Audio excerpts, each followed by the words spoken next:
Gamit po tayo ng chicken gizzard. At finely chopped na labanos, bawang, sibuyas, bell pepper, and carrot. Ayan, tuturuan ko yung anak ko magluto ng bokis. So, nalagyan na po niya ng achweti oil. So, gigisa niya na ang bawang. O, sige, anak ko, lagyan yung bawang. Ayan.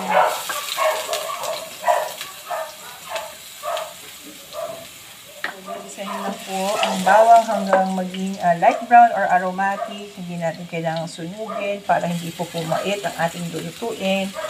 So, ayan, medyo hinaako-ako yan. So, kapag light brown na po and aromatic ang bawang, pwede na pong ilagay ang sibuyas. Anak, pwede mo na ilagay yung sibuyas. Ayan. Maluluto pa naman yan habang ginigisa mo ang bawang. So, gumamit po ako ng red onion. Actually, pwede naman din po ang white onion.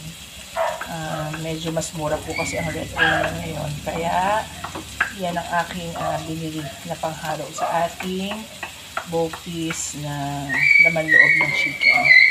So, napakadali lang pong lutuin ng bokis. Basta nakaprepare na po lahat ng ingredients. So, kapag nagisa na nating mabuti ang ating bawang at sibuyas, pwede na po natin ihalo ang ating laman loob ng chicken. So, iyan po ay pinaghalong balon-balunan, atay at puso. So, pinakuluan ko po yung mabuti na may kasamang ginger, bay leaves, at paminta para mawala po yung lansa. So, after po natin yung mapakuluan at lumambot, hihiwain nyo lang po ng maliliit, kagaya pa ng nakikita nyo po ngayon. So, gigisahin lang po yung mabuti. So, after natin magisang mabuti ang ating laman loob, pwede na po natin ilagay yung ating iba pang ingredients. So, pwede mo nang ilagay, anak, yung bell pepper. Sina, anak ko, lagyan mo lang ayan. So, bell pepper.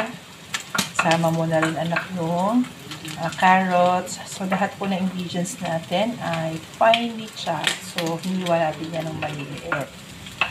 Tapos, next, syempre, hindi kompleto ang ating bokis kung wala tayong labanos or radish. Sige, ano ko, lagyan mo siyang lahat dyan. Sama-sama together na sila dyan. So, after po malagay lahat, gigisahin na po natin yan. So, gigisahin lang po natin mabuti kapag nailagay na po natin yung ating mga ingredients na hiniwa po natin ng maliliit. Favorite po ito ng aking anak, kaya sabi ko ay tuturuan ko po siyang magluto para next time, ipe-prepare ko na lang ang ingredients. Kaya niya nang lutuin mag-isa. Since mana po ito sa akin na mahilig din po magluto.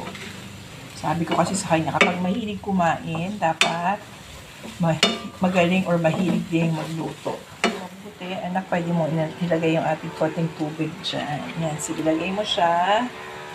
At lalagyan na rin natin ng suka. Pero huwag mo munang haluin kasi para maluto ang suka. Siguro, tansya-tansya lang, siguro mga 4 to 5 tablespoons po ng suka. Lalagyan po natin ng paminta. Bahala na po kayo kung gaano karami ang gusto po niyo. Sige, ano, kadagdagan pang konti. Sige pa.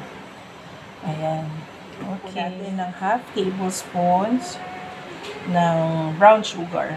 Ayan, para may konting tamis. Pero kung hindi naman po kayo mahilig sa matamis na luto, pwede naman po hindi lagyan ng sugar. Sugar is an optional ingredient. Haluan din po natin siya ng half can, yung maliit na lata lang po ng liver spread. Ayan. Okay. Thank you, anak. Ayan, buti na ipalala ng aking anak. Lalagyan nga naman namin ng dahon ng laurel. Sige, anak, lagyan mo ng isa or dalawang piraso lang. Ayan, isa.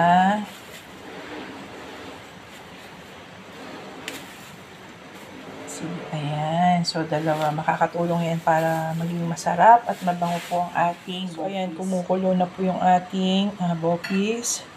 Pwede na po nating haluin. Bango. Bango ng ating bokis. Nakakatakam na siya. So, mas gusto ko po ang laman loob ng chicken na gawing bokis kasi mas madali siyang i-prepare. Kapag laman loob kasi ng baboy, medyo marami-raming hihiwain at marami-raming papalambutin. Ito po kasi, kung nagkikrave lang kayo na konti na ang gusto nyo, pwede na po yung laman loob ng chicken. Masarap din naman po siya. So, pwede po siyang i-try para masubukan nyo.